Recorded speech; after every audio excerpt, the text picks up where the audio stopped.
නරලොව සත හට දුකිනේ දුක් විඳිමින් තම හිමියන් දුසිත පුරේ බණ අසනේ බක්මසවන් සියලු රෝග දුරලන් පත් පිණිසඳිනේ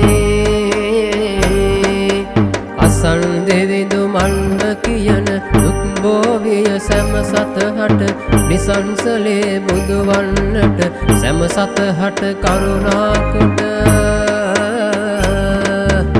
අසන් කැලුම් පැතිර එවිට මතු බුදුවන අනුහසයට වෙසක් මහේ වන්නුව දුරු දුරලන් පත්තිනි බලයට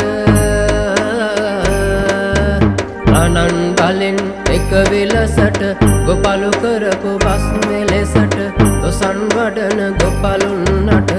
එද බල පෑ අනුහසයට